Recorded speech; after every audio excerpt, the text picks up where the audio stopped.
My name is Benjamin Zink. I'm the state director for the Nebraska Migrant Education Program, and it's great to be with you. Very interesting session. Thank you so much. What a great idea. Um, Great minds, come up with some really cool things just to learn each of your perspectives. And I think it was a great way to kind of set the stage for the next couple of days because our jobs and what we do overlap a lot, but there are a lot of differences. So it's really interesting to hear those perspectives and kind of get us in the mood, right? So today, Cynthia Alarcon, who is the project coordinator for ESU 7 Migrant Education Program, is going to take on the lion's share of this. And Cynthia, you can go ahead and share your PowerPoint right now. I'm just going to give you an overview of the Nebraska Migrant Education Program, and I or Sue Henry, who retired at the end of last year, have done this for you in the past. So I'm just going to give you a little bit lay of the land.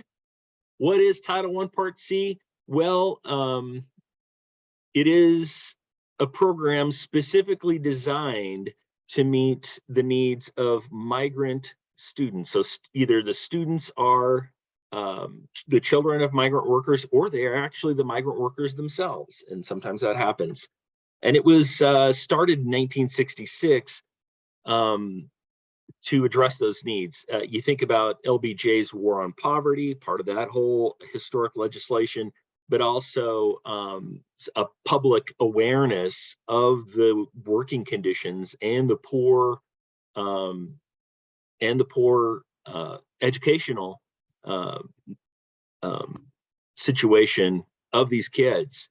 And so it is a federally funded but state operated program. So the federal government allocates the money, they give it to the Nebraska Department, or they give it to the, oh, here we go, thank you. They give it to the U.S. Department of Education, and then they allocate that out to states, and states are to operate the program. Here we go. And then the money they give to us, I'll explain a little bit more of this later, but then we sub-allocate that out to projects and direct the program.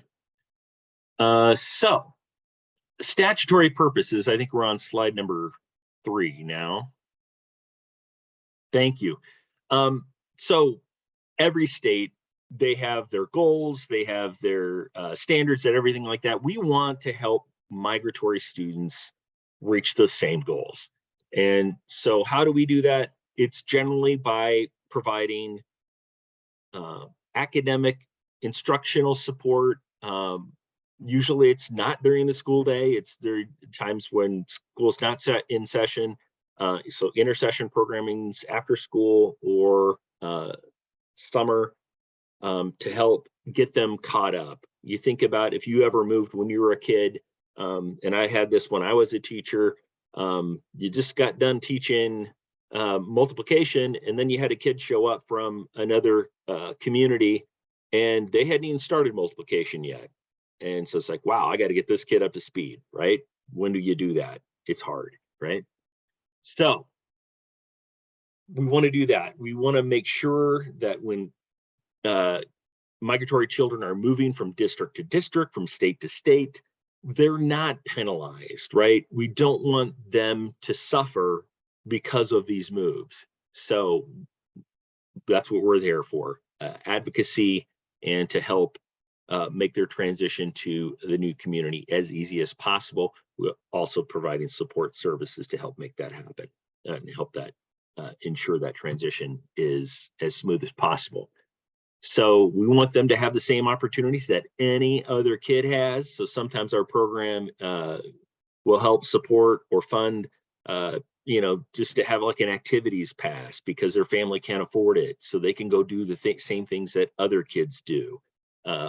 Advocacy is a huge part of what we do, making sure that our kids, migratory children are considered as in a district as your kids, our kids, right?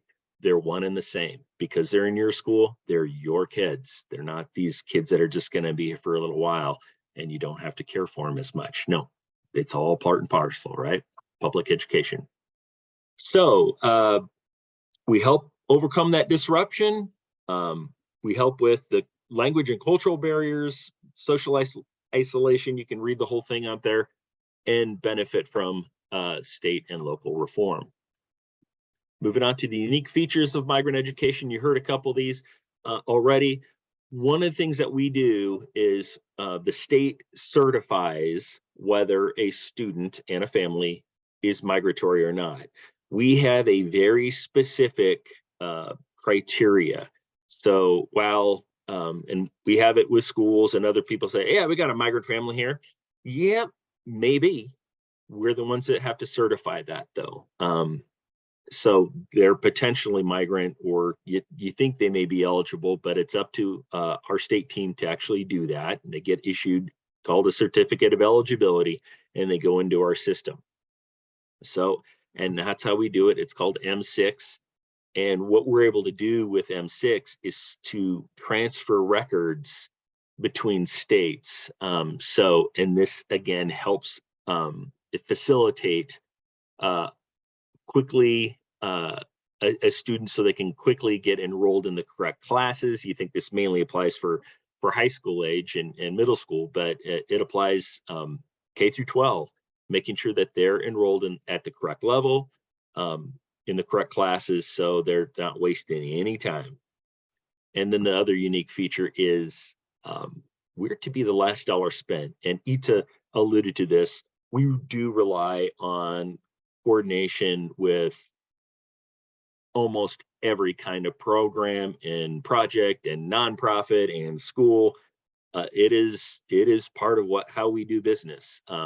We are by law to be the last dollar spent. So if there's any other program available that has as part of their function to fund a support service or an instructional service, we are to use that first before we spend our money. But we're operating in so many rural communities. We know in some places, there aren't a lot of programs. So as I mentioned, NDE, Nebraska Department of Education, receives the funding from the Office of Migrant Education in the U.S. Department of Ed. And this year, again, the same as last year, we're actually the 13th largest state in terms of funding, but also in terms of the number of students we serve. And that's out of 46 participating states. Not all states participate in the migrant education program. So 13th largest, which, hey, we're good at some things, we're big in some things. And migrant education is one of them. This is how we're structured. We have a state director. That's my role now. And then we have state coordinators. We have 4 of those. Ita is one of those. She's in charge of IDNR. And then we have data, services, and then we have one person who does family and community engagement, and she also does the identification and recruitment quality control. So that's making sure that we're sticking to the rules and all that good stuff. So, and then what we do is we stub grant out this money we're allocated by the federal government to projects. And on the left side there, you have our regional projects. So they're providing services to a large area in Nebraska. And so you can see those there, primarily through ESUs. We have one educational organization, and that's Hastings Head Start, and then Omaha, and that's actually they serve two or three different counties. They grew out of just being a local project to being a regional project just within the last 5 years. And then we have our local projects, and those are just defined by their local school districts. Generally speaking, they're smaller, although Lexington is quite large, and so is Grand Island, just in and of themselves. But just focused in on those smaller areas. The next slide, you can see what those look like. And people love to see this. because it's interesting, right? You're going to kind of see what those district projects, where they're located by those little dots, but then also the regional projects are more the colored in areas. So you get a kind of an idea of how large. I guess Omaha's got 2 counties there, Douglas and Sarpy. And you can see ESU 7, who's coming up, one of our very largest geographical areas, but also in the number of kids they serve. So, and there are the numbers. In 2021, which were the last year we have evaluation data on, 4,525 eligible students were served in Nebraska. And then you can see the ethnic makeup of those students. Sometimes that surprises. We talked a little bit about some of those stereotypes or kind of assumptions people make, and things have changed over time, and they continue to change and will change into the future on what the demographics are, because ag loves cheap labor, and they'll hire anybody if you'll work for what they're paying. And so as things change around the globe, it changes our demographics as well. 23% had moved within the last year. And this is something, the last 2 numbers there are something we're really proud of, because a 93% graduation rate and just a 3% dropout rate of our students. And that's success, because the ultimate goal of our program is to graduate these kids from high school, so they have options, whatever they want to do at that point. So they're prepared. They have that high school diploma. Yeah, we want that. We want to get that stuff. We want to get it to 100%, right? Get those 7%, but 93% in the education world, that's good. So we're very proud of that. With that, it's time to introduce Cynthia Alarcon. Cynthia is one of the first project directors I met when I started 5.5 years ago, and she's good. She knows her stuff, and she's an expert. She's been doing this for a long time. She'll probably talk a little bit about that, but she's going to share with you what ESU 7 does, and who they collaborate with and how they do it. And so, Cynthia, as soon as you're ready, I will stop talking. Thanks. I have everything on Google Slides, so sorry about that. Now I'm trying to figure out how to do there we go, perfect. Come on. Hey.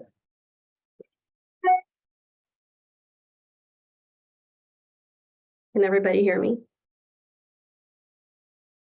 Yes. Perfect. All right. Okay. So thank you for that, Benjamin. And we're just going to kind of go, I'm going to minimize this.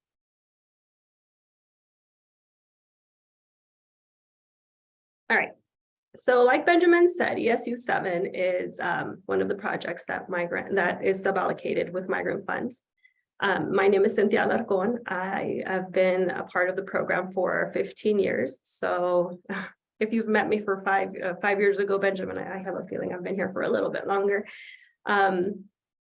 So in this presentation, we're just going to do a quick run of who we are here at ESU 7, what we do, our partnerships, and then we'll have some time for some Q&A. There it is. Okay. So you saw this already. We are the violet color area, and if you're looking at that, that includes 33 counties. However, it does have some local project exceptions. So ESU 7 does not cover the towns of Norfolk, Madison, Fremont, Lincoln, and Crete. So all the little black names that are in there in that ESU 7 portion, they have their own project and they do a great job with their projects. We cover all of the rural and other violet parts of the map.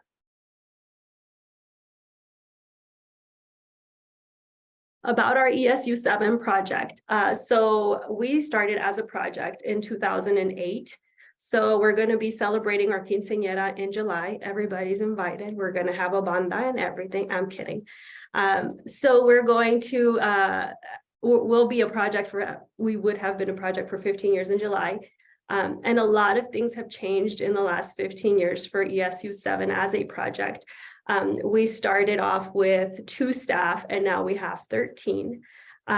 We also used to cover all the way to the Panhandle. So I don't know if Aida remembers, but once a week or one week a year, or maybe even a week and a half, we would travel to the western part of the state and we would recruit, usually during seasonal work time.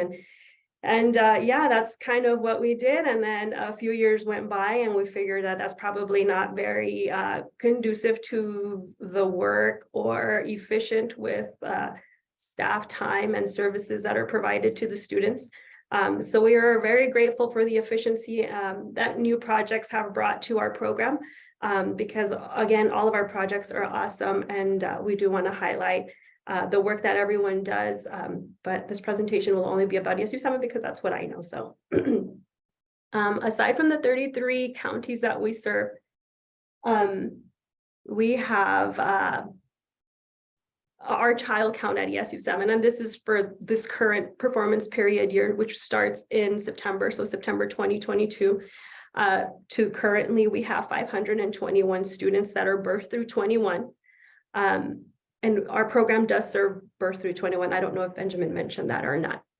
So that number was taken a couple of weeks ago. However, we do have an amazing new recruiter who probably recruits a whole lot more than our service providers are comfortable with. So she's killing it. And I know our numbers have increased in the last couple of weeks. So we're really grateful for all of our recruiters and the work that they do to identify more students so we can serve. Here's our amazing team. Again, this is our current one, and luckily we do have a picture that we're able to show.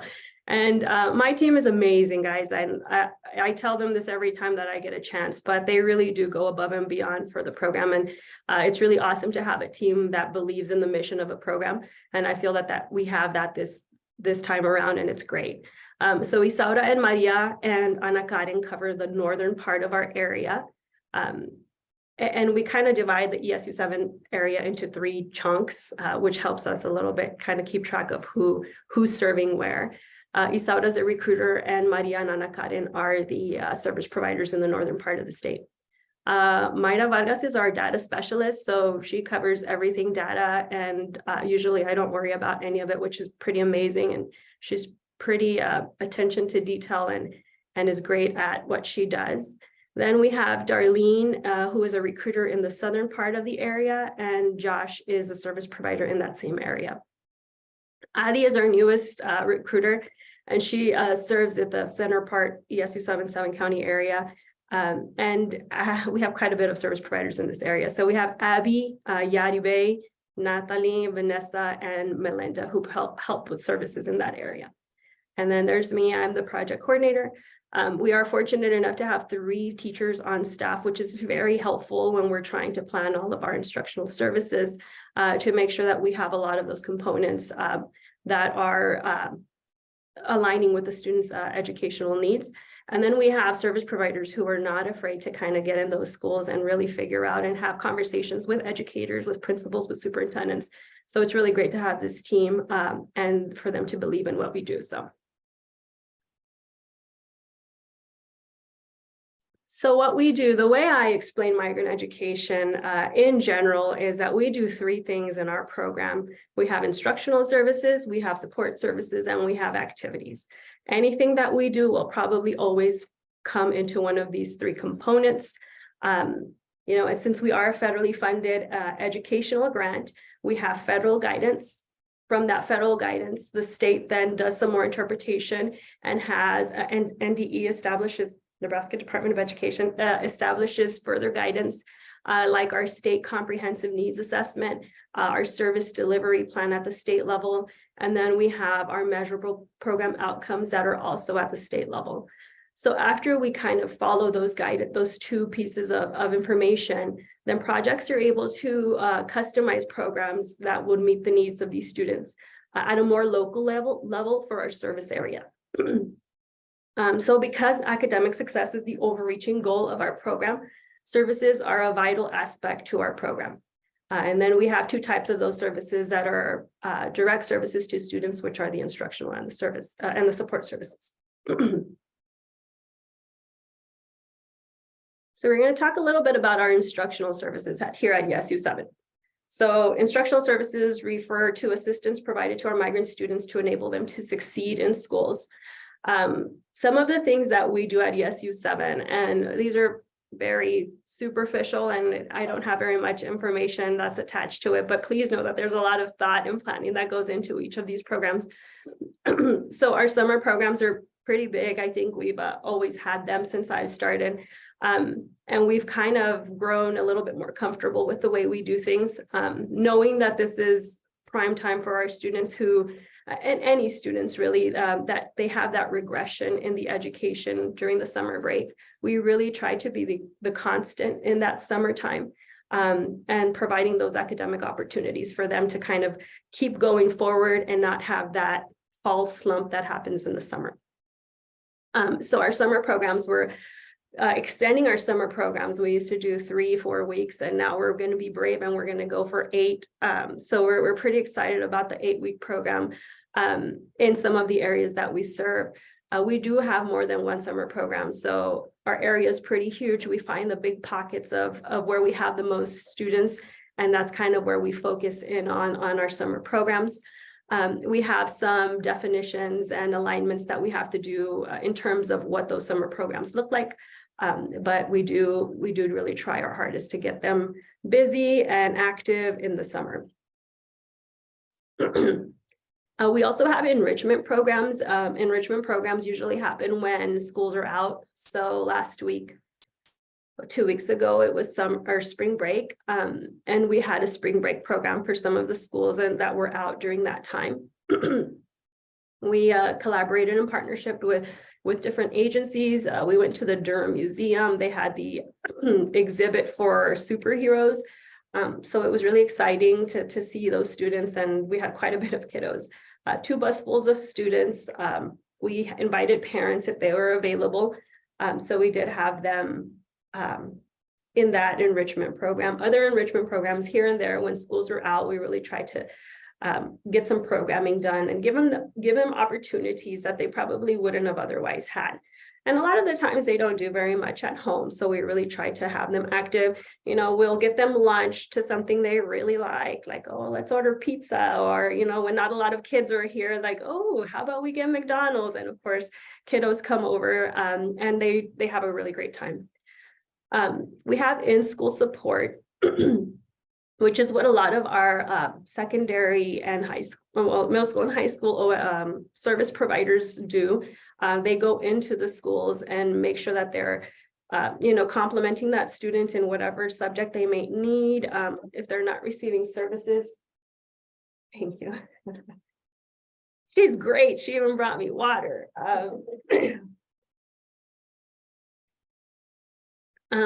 In-school support for those students who need the assistance, who don't have any other programs that are available to them. We have some of our teachers that go into the classroom and help like reteach or help provide those supports as the classroom teacher is, divulging that information to students. Then our students just need a little bit of extra support. So our staff are there for them. We also have before and after school tutoring. A lot of that is partnership with the schools, which is amazing that they have some paras who after, school is out, paras are off contract. So it's a great opportunity for us to say, hey, our students really need some extra assistance. Your paras are already familiar with their work. Is there a way to, give them a half-hour extra time each day? And then our funding can help with that. And the student gets that extra support. We also have after-school programs. And I really enjoy, I'm not in the classroom as much, which is kind of sad during the school year. But then when we have opportunities like this, it's great to kind of get back in it and see the students. But we do have after school program on Wednesday. Every day we have, like 10 to 15 middle school students in the office, which is hilarious. If any ESUs, a lot of our staff are either tech people, or we have professional development staff, which, you know, are very administrative looking. So when we have 15 middle schoolers come in and they're just being middle schoolers, it's amazing to see how much they want to be involved and enjoy the learning that we provide. Then we also have home visits. So our service providers who help the younger students, the way they're able to reach out to students is through home visits. We have a lot of elementary schools who also have more supports in place for the students who are struggling. So like Benjamin said, we are strictly supplemental. So those schools have programs in place and we support them 100% and we don't interfere with them.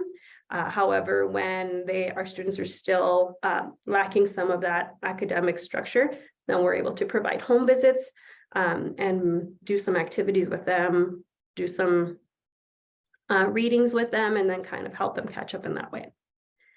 And then we also have leadership programs that are available. You know, we've contracted with some programs that are already established and know the process and have helped students. We provide opportunities for them. If there's a chance for them to travel and learn, then we're all about that. We definitely don't want to create something that's already made, but we do enjoy seeing that our students are also given the leadership opportunities, because a lot of them are just struggling with the language. Some of them do have the academic support that is needed, but they're ready for something else. And I think that in what we're seeing right now, a lot of our students are ready for the leadership.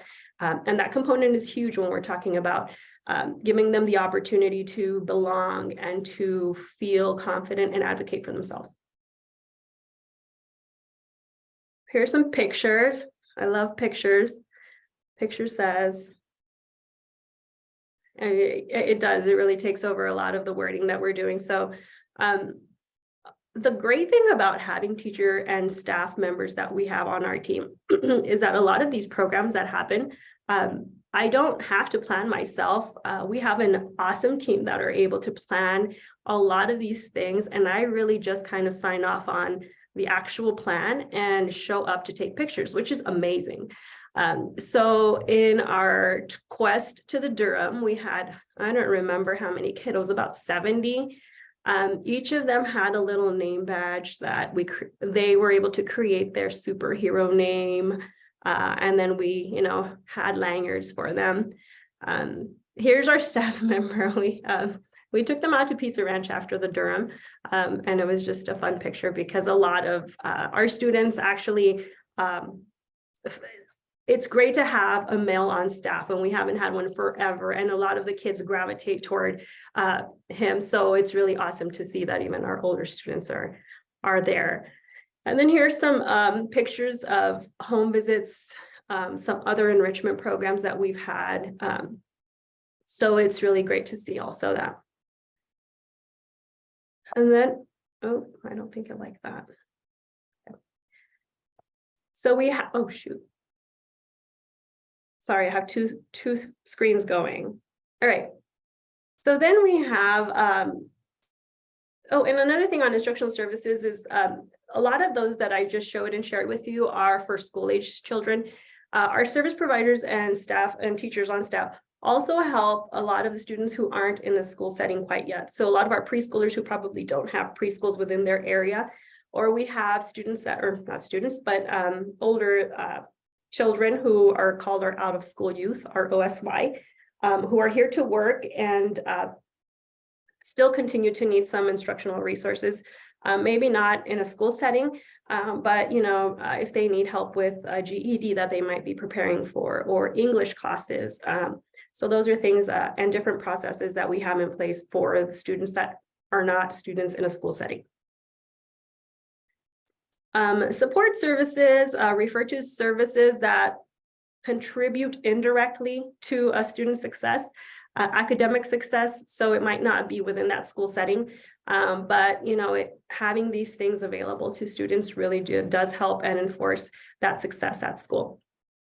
So some of the things that we do have in place are family literacy programs or packets. You know, we've come to, and you know, COVID was horrible and we did learn quite a bit out of it. And one of those things where a lot of our families don't have that, the literacy opportunities, or even like, in our family, we love game night. I really don't like Monopoly, but my kids love it. So giving them the opportunity to kind of have those experiences within their families. So our service providers present a game to them and how they're able to play it. The families then have the opportunity to have, some materials and how to incorporate either vocabulary or math or whatever that game might have, that underwriting current of instruction. So then we're able to provide that for families also. English programs for families, we have quite a bit of Rosetta Stone licenses available. And when they are available, our students have first priority. But, if we have some that are just sitting there and a parent really is expressing interest in learning the language and doesn't have any opportunities within their community, we have some Rosetta Stone licenses that we're able to say, okay, well, this one's just sitting around, have at it and good luck. We have some school supplies, books and materials. While it's not a direct service, it does help with the family. I don't know how many of you have done back to school shopping recently. I have 3 kids and the bill gets quite long. So it's great to be that support in those smaller communities that don't have programs that already have these resources for their community. Other support services, like I said, when we do have our enrichment days, we try to have like a 9 to 2 where they're busy most of the days. So we do have to figure out lunch for some. We have the best sandwich makers on staff also. So, we can do it all. We can do ham sandwiches and we can do PB&J. And then other things that we have provided and continue to see an increased need is health services. So we have students, when we identify them, that have kind of been sitting in the community for a couple of weeks without enrolling in school. Some schools have policies and procedures in place where they want to see a school physical, they want to see immunization records. And, again, if you have four children who are school age and no insurance, having those physicals is really difficult when each one of them costs, almost $200. So in an event where there is not a school student fund, health fund that helps provide those, we're able to help out and see how we can get those students in school as soon as possible. And this isn't very recent actually anymore, but we have had it in the past where we have some of the students who come into our areas who are, from very tropical locations, and they're getting here in the winter and they have a sweater and we're like, whoa, you're not prepared for Nebraska winter. So let us help you reach out to organizations. If there's not coats available, we'll see where we can get a coat, Simon House or Goodwill, somewhere where we can get a coat for a child and get them ready because, Nebraska winters are kind of brutal.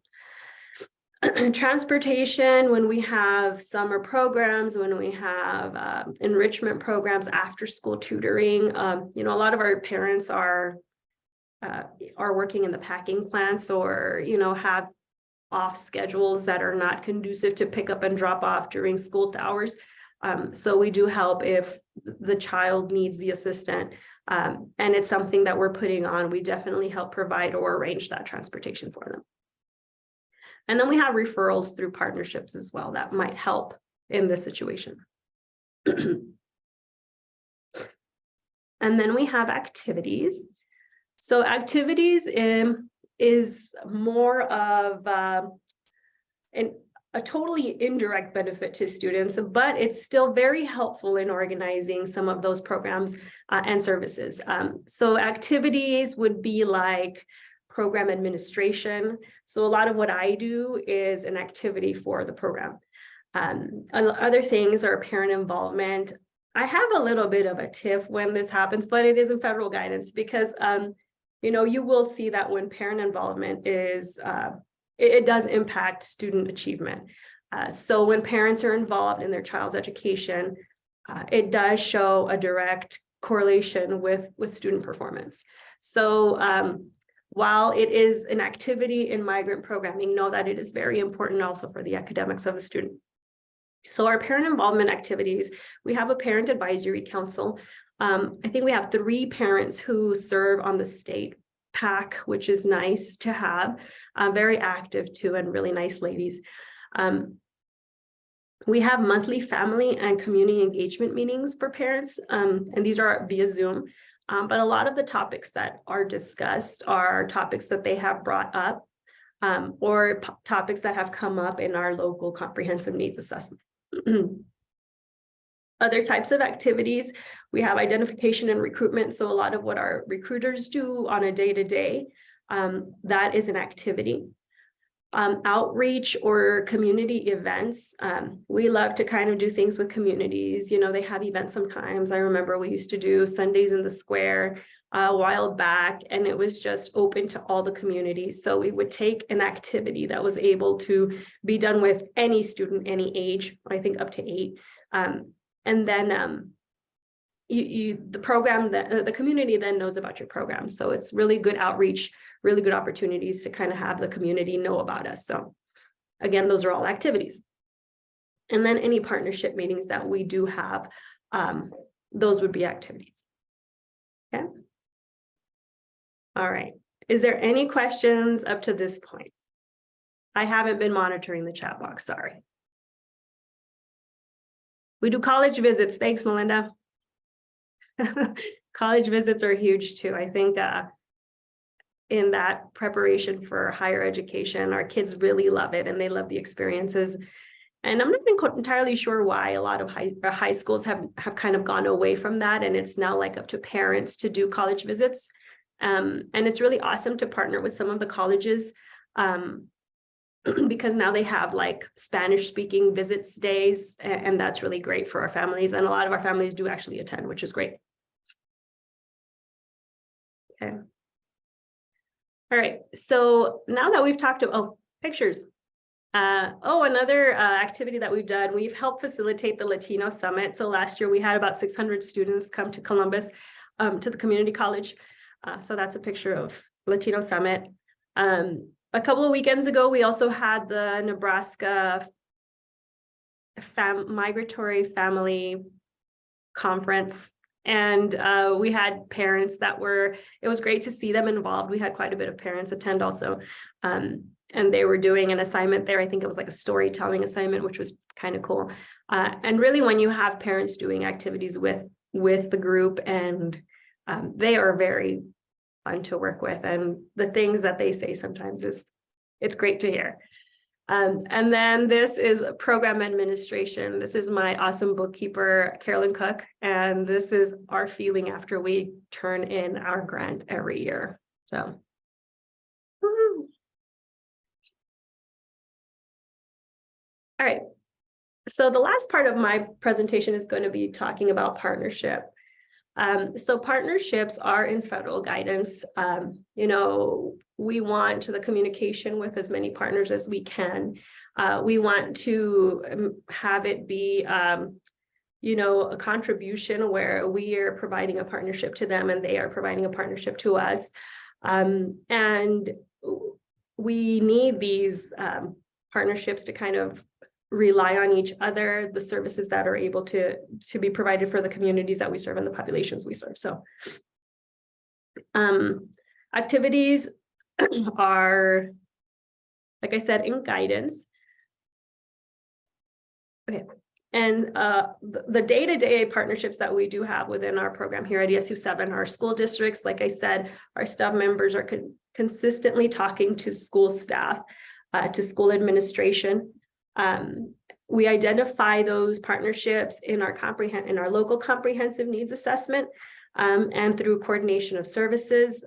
You know, it's the way to strengthen our local program and foster those relationships for collaboration and coordination of services. So it's kind of like what we do on the side. It's a huge activity piece for us, and we've been doing more partnerships this year. And part of the reason that we do those partnerships So our agency, ESU7, is huge on goals. So our strategic plan for this current year, every department creates their own goal. So as our department, my team comes together and we say, what are the things that we really need to grow in? And this year we identified partnerships as an area for improvement. So what we've been doing is we actively and intentionally create partnerships to better serve the community and the population that we have.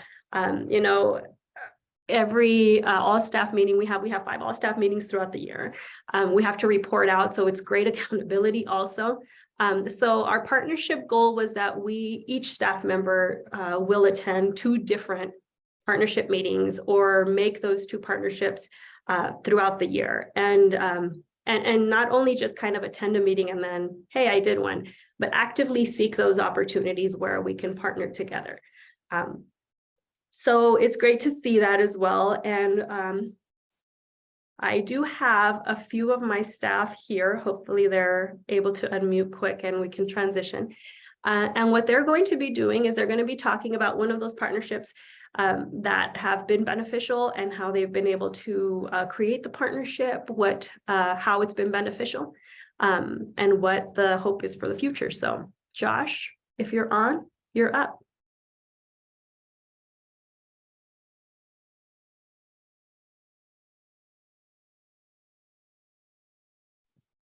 Sorry, it's so hard to unmute on my phone. Can you guys hear me? Yes. All right, sweet. Well, first of all, I want to give a huge shout out to my recruiter, Darlene, because she was the one that connected me to the Lincoln Food Bank. So the Lincoln Food Bank serves a lot of different areas here, the area of Lincoln. So we work in the southeast part.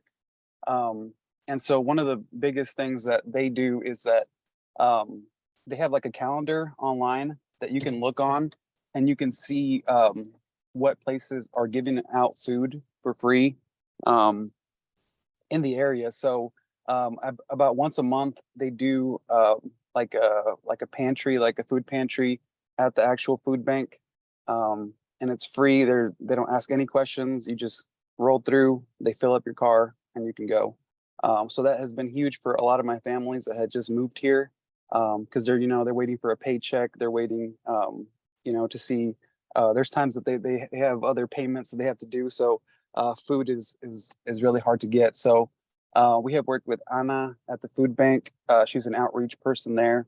And she has just been doing great. Every time I call on her, like, hey, do you know of a food bank near one of these towns? And she'll send me all the churches, all the information that I can send my families. So that has been super, super awesome. And yeah, we're just trying to keep building on that awesome partnership, because yeah, we really need it for our families. But yeah, any questions I can answer?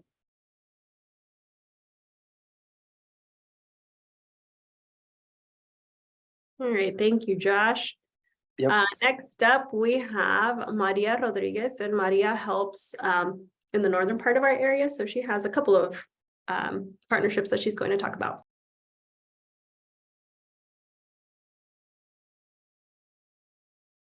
You're still muted, Maria. Sorry. Okay, there is a nonprofit organization we have partnered with, and it's the Atkinson Food Pantry. They have supported us with plenty of food for families in need. They provide our families a variety of fruits, vegetable, meat, and other necessary foods 2 times a month. Our office at ESU 7 had a penny war, and our department won and donated all of the money to the food pantry. We did this in order to give back to the hours and hours of voluntary service they put in to assist our families by preparing the food packages and impacting so many families in need. I am thinking of contributing a little more with this organization, investing a few hours of volunteer service to help them pack the pantries for the day of the delivery. And recently we partnered with Miles of Miles program from the North Central District Health Department and Kersenbrook Dental Office in O'Neill. They planned a free dental health day for low-income uninsured students. However, they were struggling to find students who met these criteria. I hear you. Someone from Miles contacted Isara, who is the recruiter from the area I cover. She then informed me of the event. At the time I was working in O'Neill, and I quickly went down to the dental office to ask for more information. After this, I called parents to ask if they had dental insurance. Then I set up appointments for the students, and I was sent back with forms to fill out with them. On the day of the event, 15 kids of our program were provided with dental service totaling to about $20,000. Some kids needed further work done, so they gave them appointments for a later day to finish their work at no cost. Most of these children have never had a dental service, even a dental cleaning. The way we partner is that they provided the dental health service to the students, and I looked for the kids that met the requirements. I filled out all of the paperwork, and finally I helped with the translation. At the end of the day, the dental team was very happy, and they hope to do this every year. And that's all I have. Thank you. Thanks, Maria. Like she said, we won the penny wars, and if you know anything about our department, or maybe it's just me, is that we are highly competitive. Whether it be winning at pennies or winning at soup, Migrant is going to take it at ESU 7. All right, the next partnership we have is Yari Bay we'll talk about. So, Yari? Hi, my name is Yaribel Rodriguez, and I work here at ESU 7. I'm the service provider for different counties, and here at ESU 7, we have a good relationship and partnership with different agencies here in the community. Today, I want to highlight United Way because it's one of the agencies that help us a lot.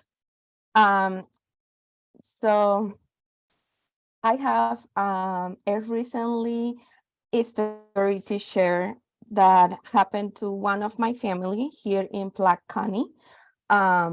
So they had a really high electric bill. So the family is just that working at home. So they have 3 kids. So it was hard for them to provide, shelter, food, and also pay $1,250 for electric bill. So I reached out to United Way, to Tammy. So she's the community navigator here at United Way, Columbus. They cover Boone, Nance, Platte, and Colfax. So it took like 2 emails back and forth. So she helped us. So United Way covered $850 for that bill. They even called Loop Power, and they talked to them. They said, we are gonna pay this amount, but we are gonna try to help in different ways. So they stopped Loop Power to cut the power at this house. Also, they United Way sent me to Columbus Community Relief. So they have another funds there that they use also to help families. So this agency, they work with United Way funds, but they also have a program that they have with MPPD. So they pay $300 for this family. So United Way already pay $850, then they pay $300. So we had a remaining balance of $100, and that was the only amount that the family had to pay. So I really appreciate the help, and this family was very thankful that they helped them out. Any questions? All right, and the last partnership we're going to highlight is brought to us by Melinda Velasela. Hi guys, I'm Melinda. So one of the partnerships that was first partnership that I started when I started here at ESU 7, I'm now in my 9th year. So we've been working with 4-H for about 7 years. And over the years, we've kind of been heavily involved and less heavily involved. But that partnership has remained a constant for us throughout the years. So we have had our own chartered 4-H club just for migrant students. They have come in and done like day-long workshops for us. They've brought in volunteers to teach different things, like that picture you see on the top left, a lady teaching our kids to quilt. And then later the kids were able to present the quilt to a Vietnam War veteran in Columbus, and they got to be on the front page of the newspaper. So that was really cool. They just do a variety of great things for us. And our kids have also gotten to put projects in the fair and win ribbons and take their families to see. So that's really cool. And then another thing, like Maria mentioned before, it's nice when we can make our partnerships mutually beneficial. Like in her dental days, she was able to facilitate finding the kids, and the other people were able to, provide the services, but without each other, it wouldn't have worked. Kind of the same thing with 4-H. Historically, when you think about 4-H, it's been like very rural and very white, and with demographics changing like they are, they're always looking for ways to stay relevant as the student populations change, and they haven't really had a whole lot of participation from anyone beyond their typical base of like white farm kids. And so they were really excited to start the partnership with the migrant programming and expose more kids to their offerings. And so it's really worked out great for us. All right. So you were able to see, the few staff that we did have help out. You're able to see why I think I have the best team. So do we have any questions about this part of the presentation, or for Benjamin? If not, then I won't keep you from your break. So thank you very much for your time, and we hope to partner with all of you.